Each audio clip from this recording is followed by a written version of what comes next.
This is the story of a killer. A man so elusive he slipped from the law's grasp a half-dozen times. A chameleon, constantly changing identities, allowing him to kill across 3 different countries. Close on his trail, a global crime-fighting organization called Interpol.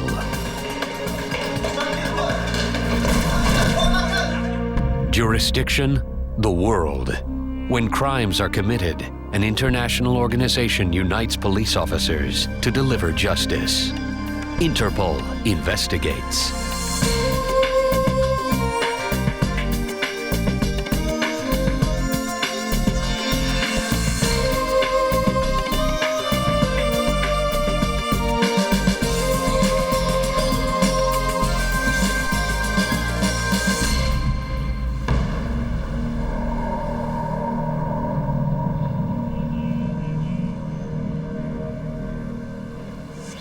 The story that will span 28 years begins in the lazy resort town of Pattaya, Thailand in the mid-1970s.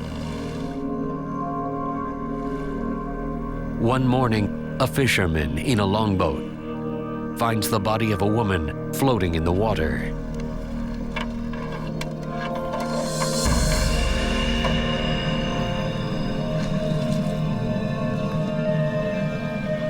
He alerts the Royal Thai police, who rush to the scene.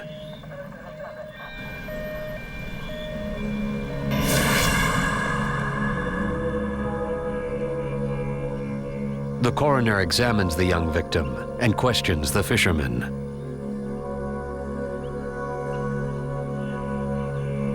With no identification and no signs of foul play, the woman is most likely a Westerner who's had a swimming accident.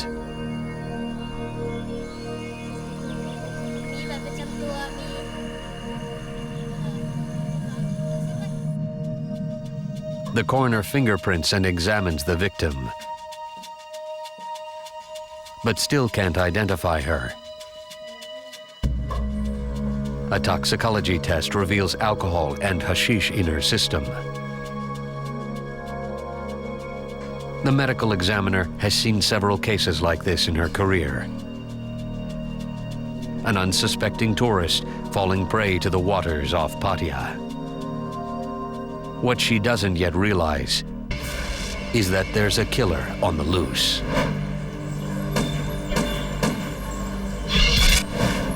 The police canvass area hotels to see if anyone has reported a foreigner missing.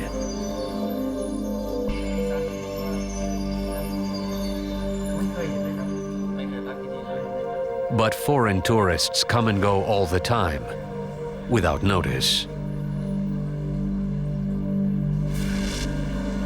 No one reports her missing. It's as if she never even existed.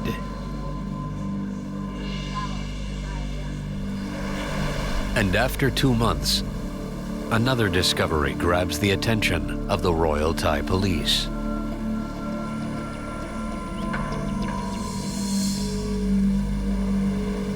A worker driving his truck near the very same beach notices something unusual in the brush. He finds the body of a second young Western woman, murdered.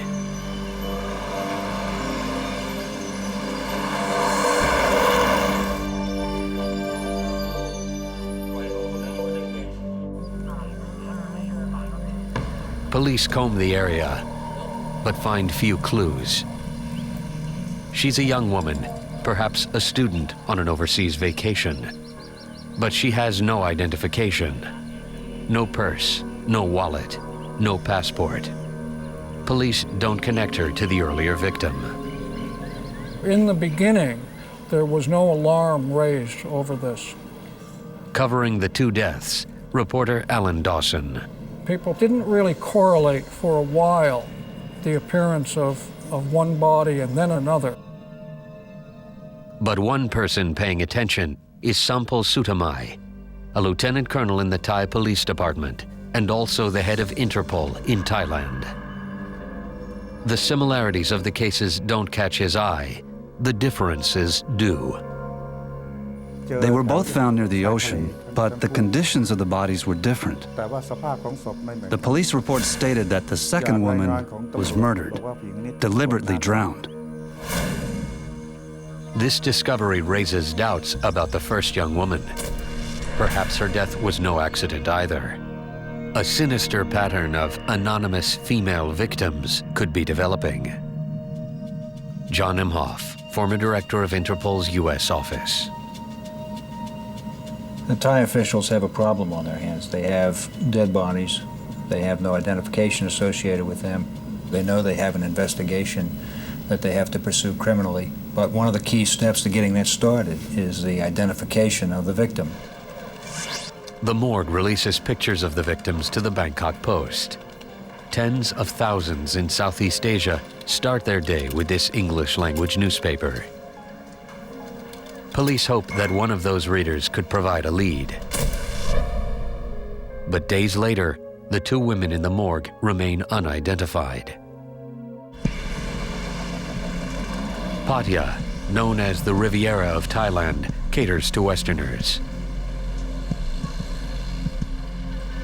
Young men and women come here looking for a good time in a safe but exotic land.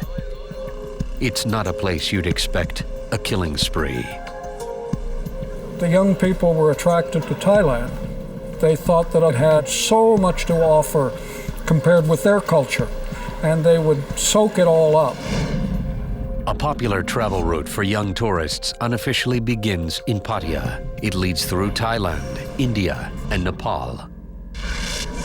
Travelers come for a taste of Eastern philosophy and a ready supply of hashish and alcohol. But the relaxed atmosphere conveys a false sense of security.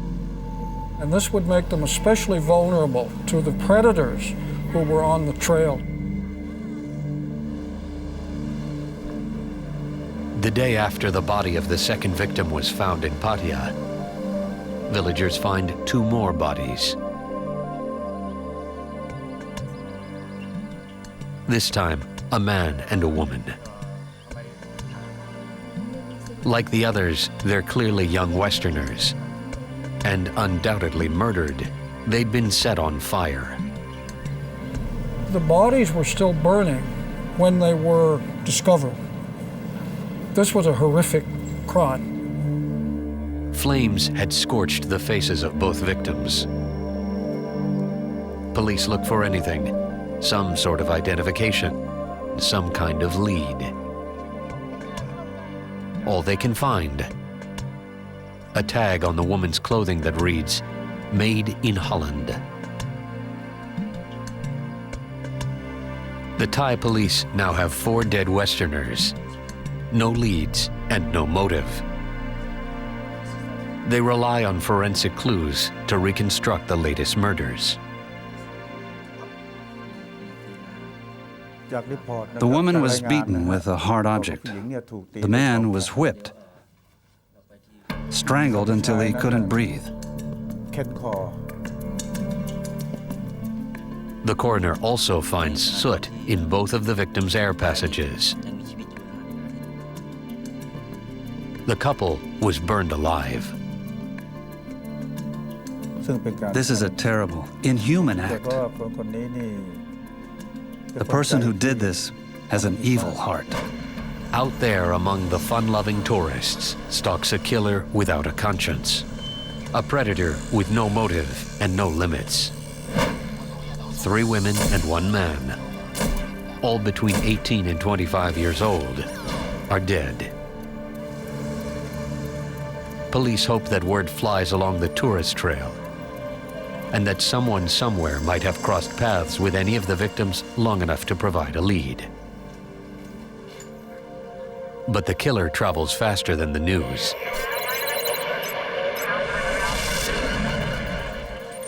Striking almost 1,400 miles away, at the end of the trail, in Kathmandu, Nepal. Both Nepal and Thailand recently joined Interpol. But the rudimentary communication between the countries fails to alert Nepalese officials that a killer is on the loose. Then, police discover 2 bodies outside Kathmandu. A pair of Nepalese boys stumble upon the grisly scene. An unforgettable sight for both the children and the investigators.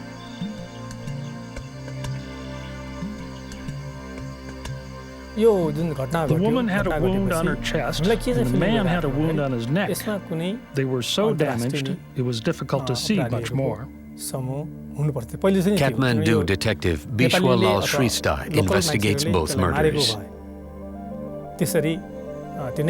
When we saw the dead bodies, the faces were burned. They were naked. We had no idea who could have done this. Securing the crime scene, the police turn the boys back.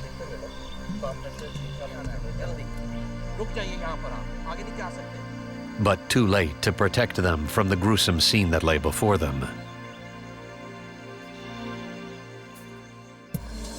The Nepalese police surmise that the anonymous couple traveled together. Adventurous Westerners soaking up the culture of Nepal. And in Kathmandu, that almost certainly means a visit to the tourist mecca of Jan Chentol, also known as Freak Street. Investigators begin their search there, in the hotels and hostels that cater to travelers.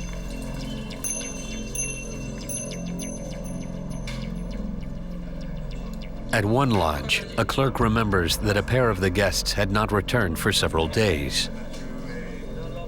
Their names, Pierre Beaumont and Vanessa Wilson.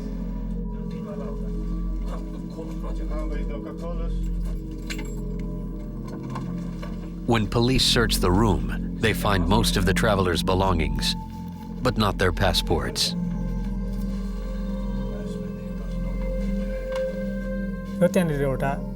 We also found a diary. We found the name Alain Gauthier from Bangkok written inside it. Guests in the room next door come by when they hear the police activity. Concerned about the missing couple, they tell police everything they can. One remembers seeing Vanessa Wilson with a man who claimed to be a gem dealer from Bangkok.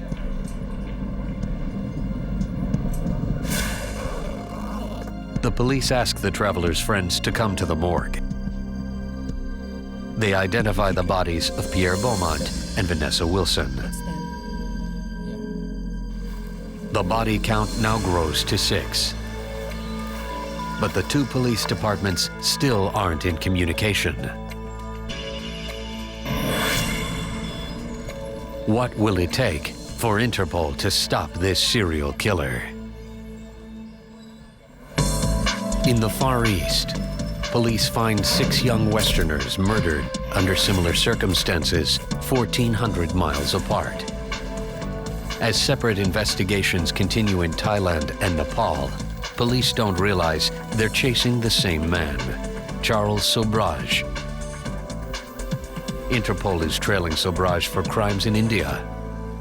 John Imhoff, former director of Interpol's U.S. office. Charles can present a persona that is what the people want to see, not what he really is. So if he wants to assume a false identity, he's practiced at this for a long time. The woman killed in Nepal met with a gem dealer named Alain Gauthier, an alias used by Charles Sobhraj. Throughout Kathmandu, officers search for more leads. At one hotel, a clerk remembers a guest matching the description, but not registered under the name Alain Gauthier. Alain Gauthier. He claims to be a Dutch national by the name of Karel Gassel. The clerk recalls that Gassel drove a white car. It isn't much to go on, but police must run with it. They search throughout Kathmandu, setting up checkpoints, stopping dozens of cars, and interviewing the occupants. An officer pulls over a car that matches the description. The driver calmly produces passports, identifying himself as Carl Gassel and his wife, Ida Bosch. Police call off the search and escort the couple to headquarters for questioning. The man claims to be a scholar, his wife, a Dutch television star. He insists he has never seen the murder victim before. When the witness comes in to identify the man she met with Vanessa Wilson, she draws a blank. She can't positively identify him as the same man she saw with her friend. Kathmandu detective Bishwa Lal Shrista. In Nepalese culture, any foreigner or guest is treated very politely, and we didn't look at him suspiciously. False identification can be very difficult for the investigator.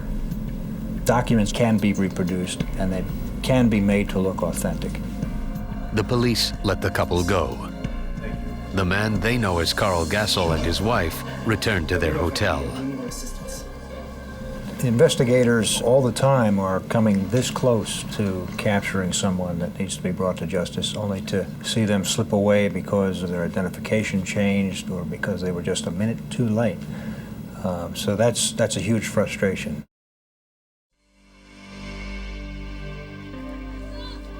Days later, a Kathmandu policeman takes a statement from a witness who saw a white car near where the bodies were found. Amazingly, she remembers the license plate number. It matches the plate on Carl Gassel's car. And then hard evidence. Police find 2 arrival cards for the victim, Pierre Beaumont. The signatures don't match. A handwriting expert determines that the second card shares characteristics with Carl Gassel's signature. And it was dated December 24th. The same day Pierre Beaumont's corpse rolled into the coroner's office. The police conclude that the man they know as Gassel had left the country and re-entered Nepal using the dead man's passport. The cool, calm professor was a cold, calculating liar. Police now have a case against the man they think is Gassel. They hurry to make the arrest. But it's too late. Gassel and Ida Bosch are gone. There were clothes all over the place. Documents were all over the place, including passports and gasoline. We also saw things to alter the passports. After we found that evidence, we were certain that the killer had slipped away. Police have no idea where to find him, and it will be months before the information they've gathered reaches Interpol. Reporter Alan Dawson. You could wait 2 days to get a call through to Nepal, and communications were not like they are today at all. By the time authorities could really make their case, it was quite some time down the road and he was long gone. In Thailand, authorities still have no suspects and no identities for the 4 dead Western tourists. Interpol Chief Sampol Sutamai searches for leads. It's very unusual that a large number of foreigners were murdered. Nothing like this had happened before. Usually foreigners come to Thailand to relax and have fun. They don't come here to do wrong or break our laws. So we were investigating the possibility that the killer was from Thailand.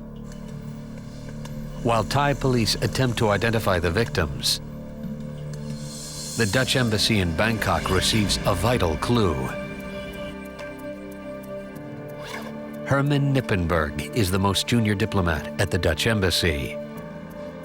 He receives a letter in the diplomatic pouch about a missing Dutch couple traveling in Thailand. The family was very worried about the fact that for a period of over 6 weeks, they had not had a sign of life from a couple who were ardent correspondents. 28-year-old Nippenberg can't imagine how important the couple's names are.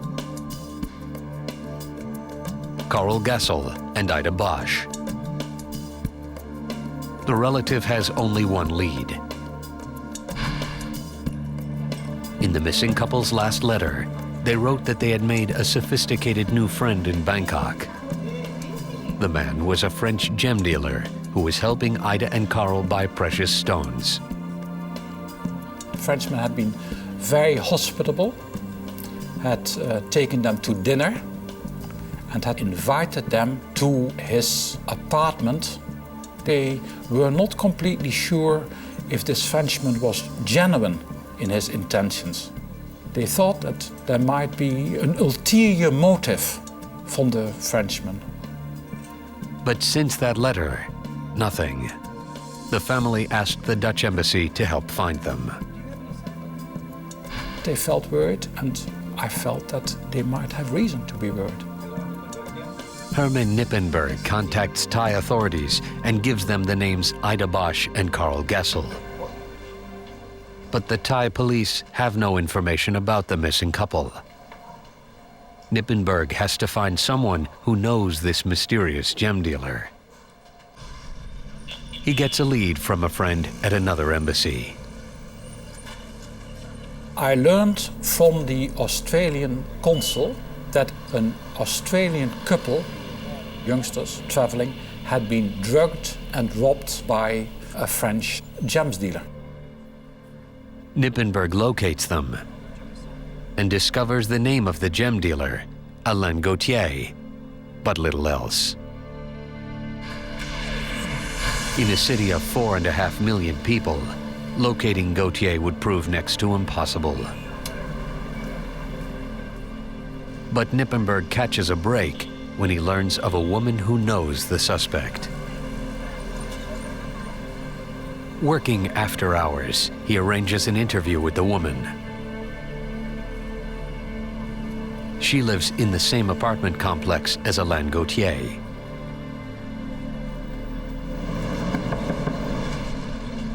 Her name is Nadine Gir. She tells an extraordinary story about a devious and ruthless killer. Several months earlier, Nadine met a French-Canadian woman named Marie Leclerc, who moved into the building with her husband, Alain Gauthier. Marie told Nadine that Gauthier was extremely possessive and would probably kill her if she ever tried to leave. When Nadine expressed concern, Marie told her that she was joking. Nadine soon learned otherwise. My informants told me that Gauthier was an extremely dangerous person. He was also charming and lured young foreigners into his apartment. Nippenberg learns about one guest who got sick, left with Gauthier, and never returned. People had a way of disappearing from the Alain Gauthier apartment.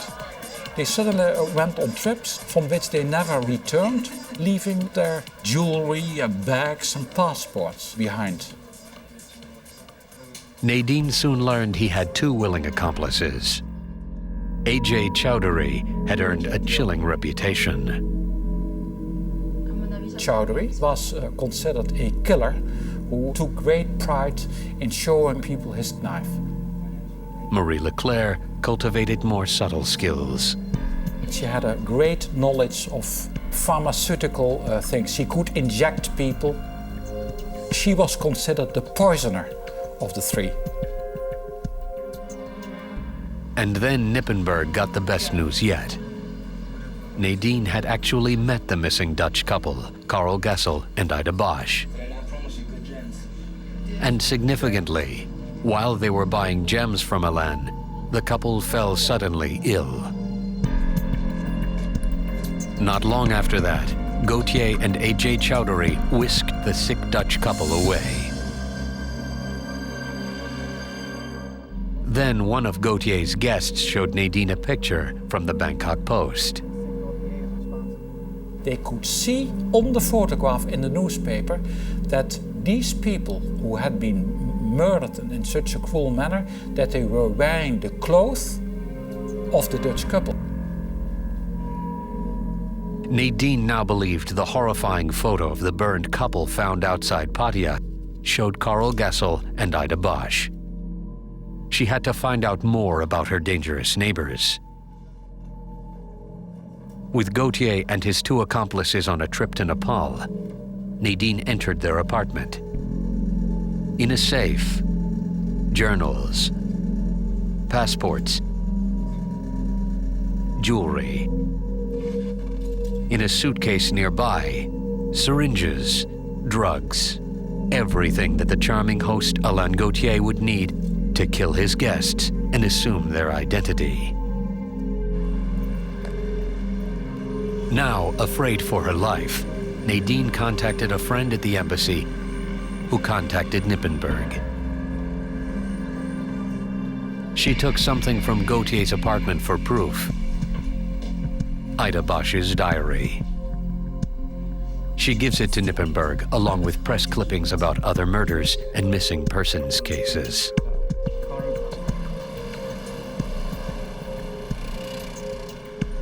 Nippenberg reads the articles. And as he looks over the headline about the murder outside of Bangkok, he has a recollection. The thing which had stuck in my mind was that the female had worn a T-shirt with a label in it, "Made in Holland." Although not a police officer, Nippenberg finds himself in a position familiar to many investigators. Circumstantial evidence points him toward a solution. But he needs concrete proof. He gets that from the dental records of Karl Gessel and Ida Bosch. I just entered the morgue, and suddenly, from one of the corners of the room, came this voice which said, "Mr. Knippenberg, I found it. It's them." And at that moment I knew that our worst fears were becoming reality, and that it was the young Dutch couple which had been murdered. While Thai police search for the killer Charles Sobhraj, he assumes the identity of Karl Gessel and the alias Alain Gautier to escape murder charges in Nepal. But police in two countries have not made the connection.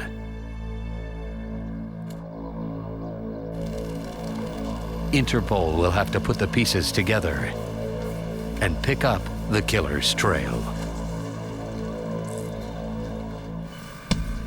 In Bangkok, Dutch diplomat Herman Nippenberg suspects gem dealer Alain Gautier of murdering a young Dutch couple. But he hasn't realized that the gem dealer is serial killer Charles Sobhraj.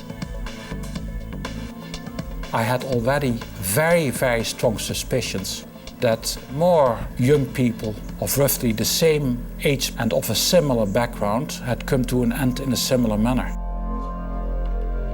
Nippenberg compiles all the evidence he has secured into an exhaustive study of the killer's crimes in Thailand, connecting the deaths of the two unidentified women with the Dutch couple. His research uncovers the unsolved murders in Kathmandu. I also saw press reports coming out of Nepal which described exactly the same operational method, vicious killings followed by burnings with gasoline in Nepal.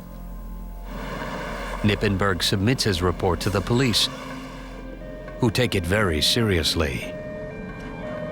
The Thai police and an undercover squad raid Alain Gauthier's apartment.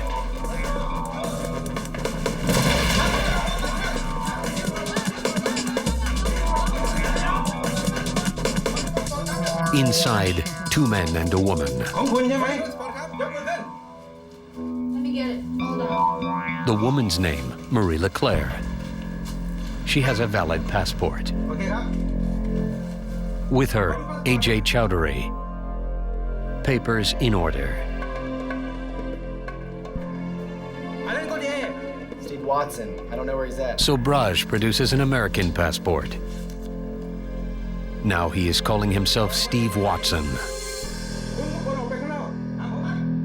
The police bring them to the station for questioning.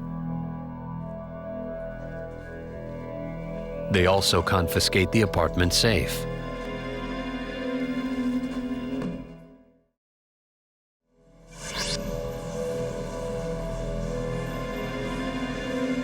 But amazingly, Sobhraj convinces police that he really is an American named Steve Watson. And authorities cannot refute his phony passport on the spot. John Emhoff, former director of Interpol's U.S. office, explains why. Every document can be replicated, and if he is sufficiently skilled or he knows the right people who are sufficiently skilled to help him prepare an authentic-looking U.S. passport, there's no reason why the Thai officials would question that.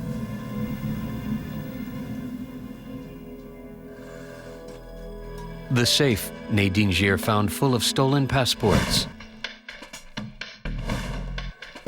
is now empty, except for some receipts.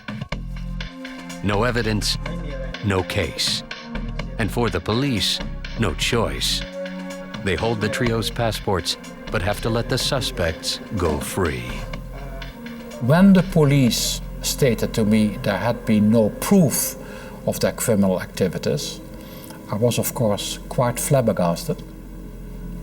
I could not stand idly by and have a group of completely innocent young people be slaughtered without anybody lifting a finger. But Nippenberg had also delivered his file to Interpol's National Central Bureau in Bangkok. Chief of Interpol, Sampol Sutamai, now knows more about this elusive killer's true nature. I understood from the beginning he had to commit more crimes. He has a true criminal nature. He doesn't care anything about other people. He only looks after himself. No one in Thailand knows the killer's real name, but Interpol follows close on his trail. His luck is about to run out. In Canada, agents track down the parents of Marie Leclerc.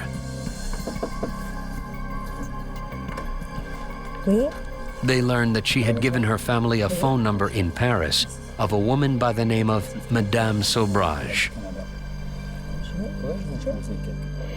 At Interpol headquarters in France,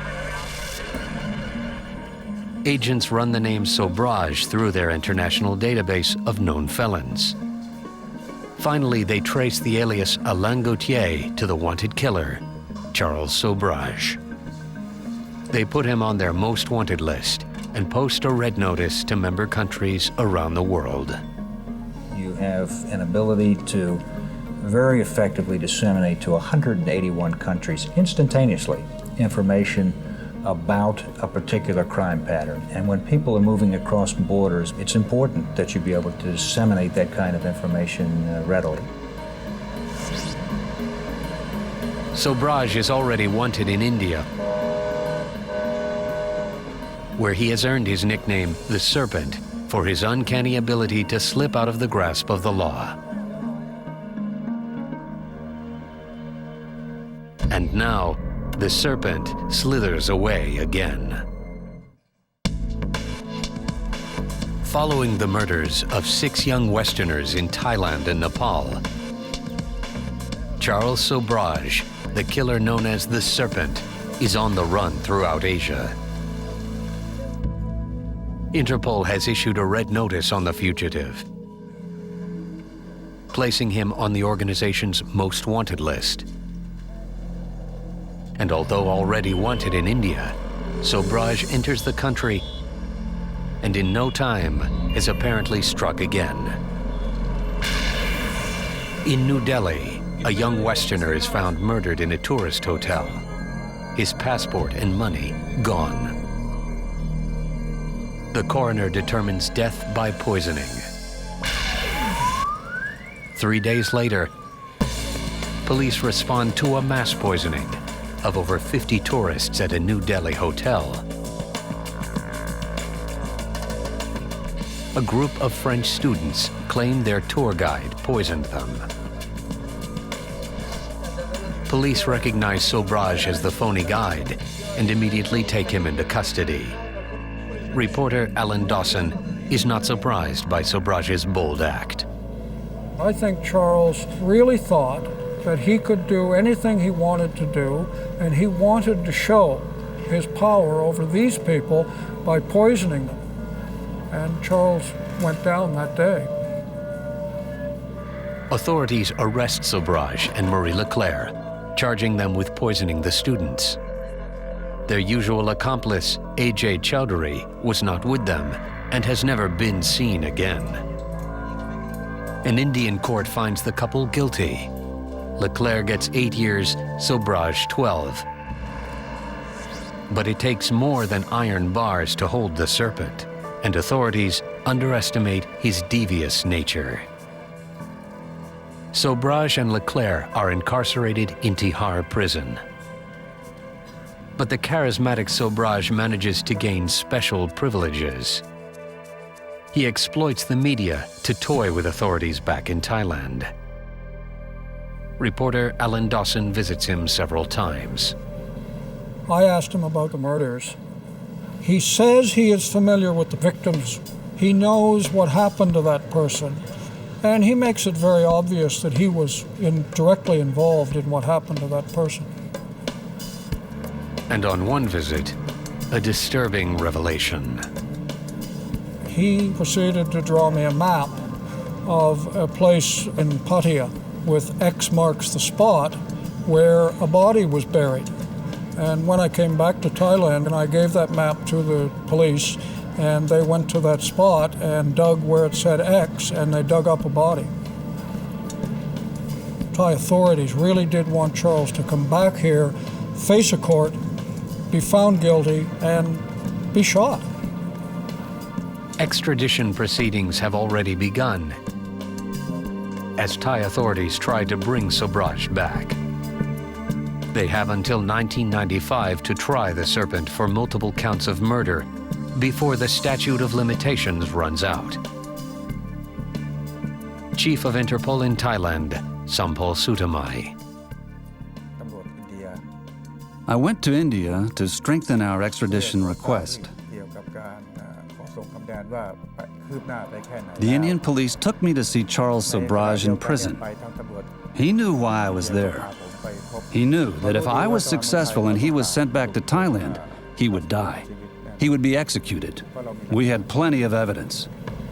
Charles told me that he feared one thing legally, and that was to be sent to Thailand.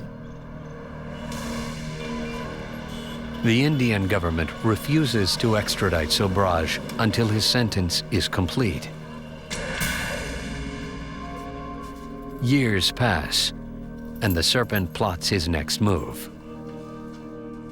On his 10th anniversary in prison, a former inmate returns to visit his good friend. He brings candy. Charles generously offers it to everyone.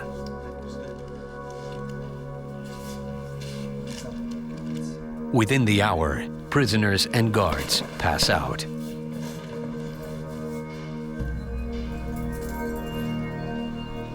Sobhraj slips out of jail, a deadly fugitive on the loose. And no one knows where the Serpent will strike next.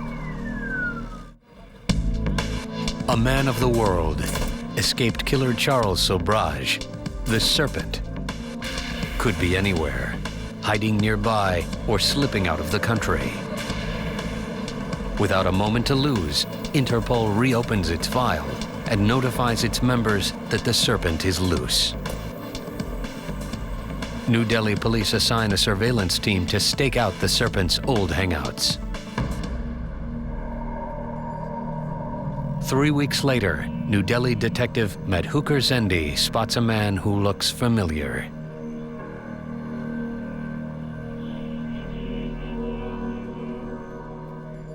Then I focused on him. I realized that he looked like Sobhraj. My heart started pounding. It seems too easy. How can a man famous for eluding the law be so careless?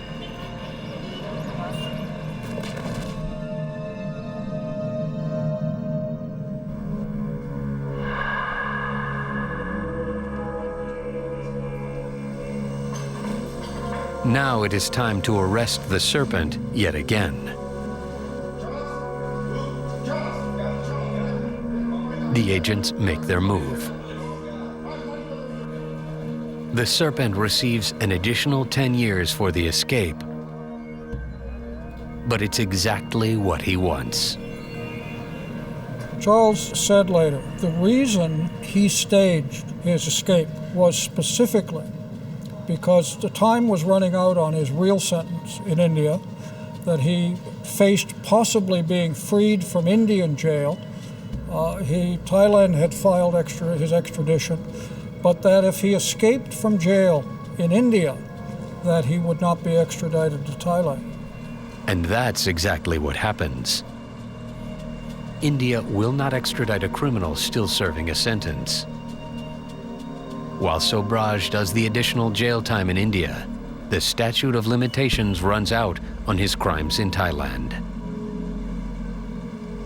When his sentence is up, he'll be a free man, even free to kill again.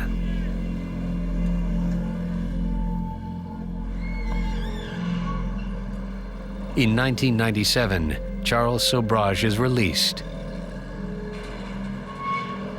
Chief of Interpol in Thailand, Sampol Sutamai.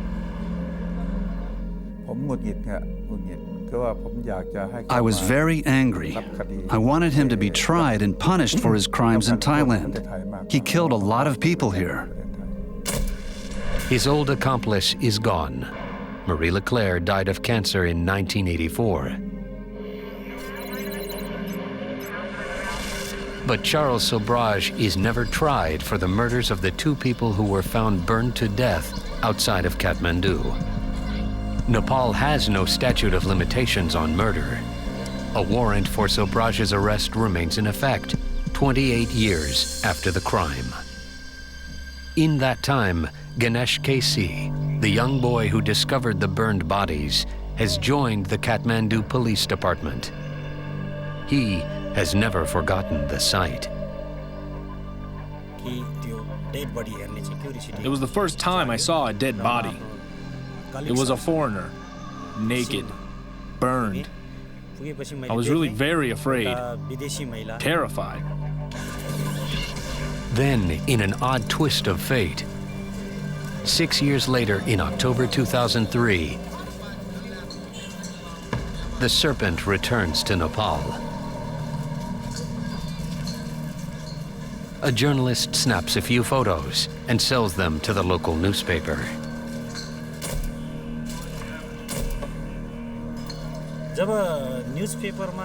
We couldn't believe that Sobhraj would come here, so we called the paper. They said we're certain it's him. 2 days later, as Sobhraj enters a casino in Kathmandu, Ganesh and his men arrest him. I was delighted because I thought that this might give another opportunity to find justice for the two Dutch victims. Nepalese investigator Bishwa Lal Shrestha hopes his patience will be rewarded. We people of law We believe that justice may be delayed, but it should never be denied. Justice shouldn't die.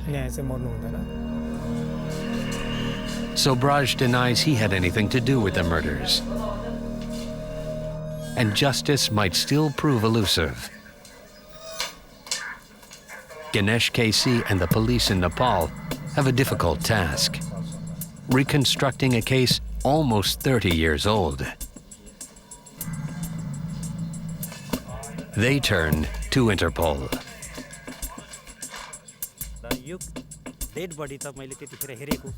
It was important for me to get as much evidence as possible. The international community and Interpol offices in different countries helped us to solve this case. The organization provides an extensive dossier on the Serpent, the fruits of their investigation.